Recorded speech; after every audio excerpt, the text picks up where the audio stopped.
What's up, people?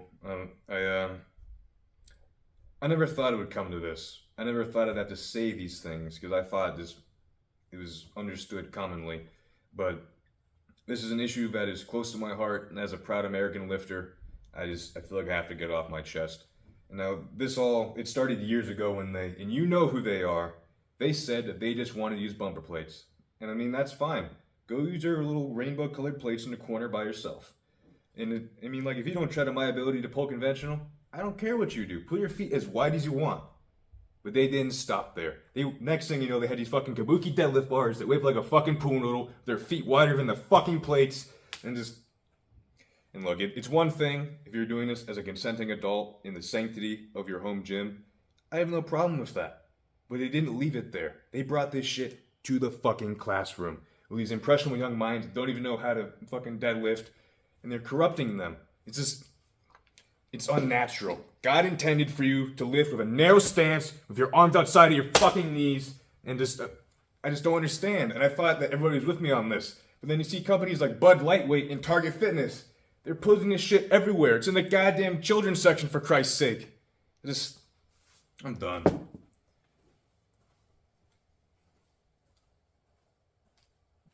I'm gonna be a CrossFitter. What's up, people? My name is Jeffrey Kavinsky, and I'm sure if you spend any amount of time in the fitness industry, we've heard the joke that sumo's gay. And yeah, it's funny and it's low-key true, but the reason why I bring it up is because this past spring, one of our wrestling coaches was doing our lifting programming, and he pulls the other way. And so he convinced us to pull sumo. Since it was team training, I didn't feel like it was very considerate to be recording all of my sets like I would if it was just me training by myself.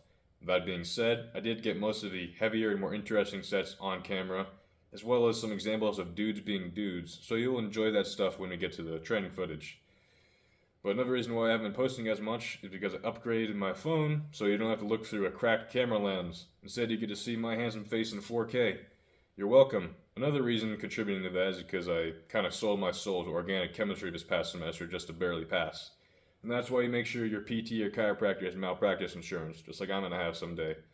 Speaking of, I did pass my NASM personal training certification, so once I figure out a couple more details, I can start training more of you lovely people and get some money out of it. With all that being said, let's get right into the training footage. Bop. Alright, so back into this sumo stuff. So yeah, at first I was annoyed that I had to do it, but I kind of reframed it in my mind to look at it as an opportunity to learn a new skill. Since I've never really done sumo before, and I got to get better at the hook grip, which is where you wrap your thumb around the bar to pretty much create a strap. As when you see guys lifting heavy weights double overhand, it is not that they have good grip strength, they're just using hook grip.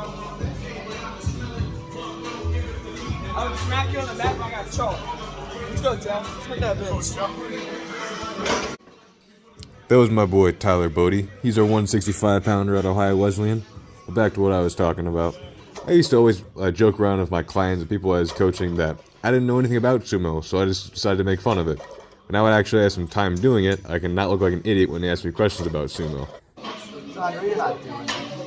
Yeah, right. I'm gonna have to watch. Yeah, right. I did 14.5. Yeah, right. That was our new assistant coach at OWU, Tanner McHugh. You might recognize him as the one and only voice of True Tan Wrestling. It's kind of funny how that works out, you know, small world. But I don't really appreciate him doubting my training partner's abilities.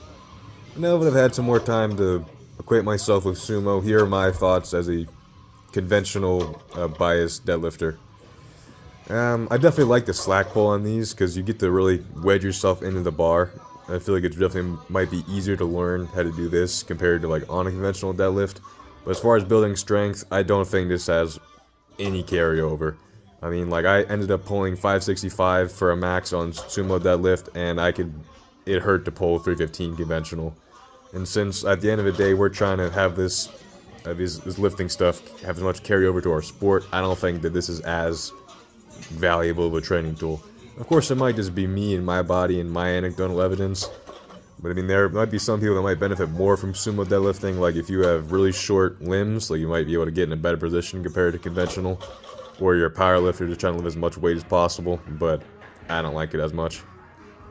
And here's me pretending to be an Olympic weightlifter, even though I have the mobility of a goddamn turtle and can't get into a front rack, so that's why I just stick with power cleans instead of full cleans like I'd like to. I've been working on my mobility a lot lately, so I'm trying to get that up.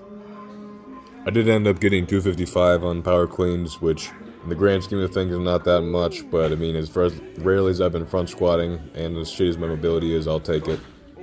Now we're going on to our deadlift warm-up sets, where I took a little bit of a deload like right before this, and things were just moving.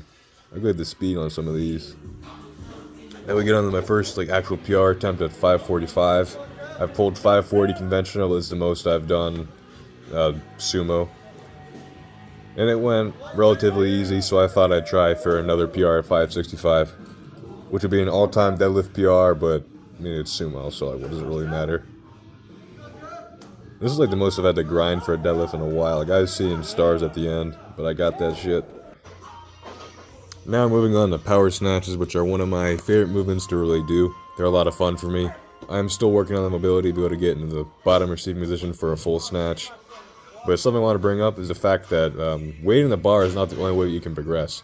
Like, I've lifted all of these weights on snatch before, but the quality is so much better now. And when you focus on that, the weight will just keep coming over time.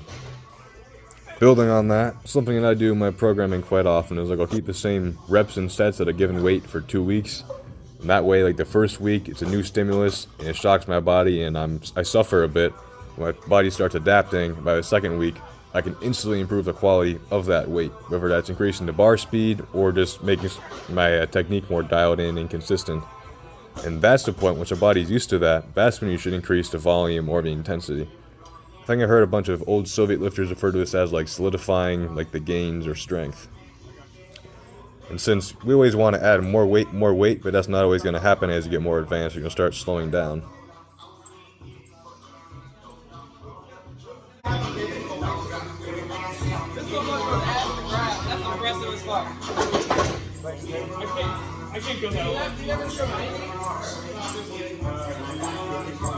Alright, seeing as this is the last clip of the video, I appreciate every single one of you coming to watch today. But before you leave, make sure to go down in the comments and write whether you prefer to deadlift conventional or sumo, as well as why. Tell anyone you disagree with why they're wrong, and if you learned anything today, make sure to subscribe.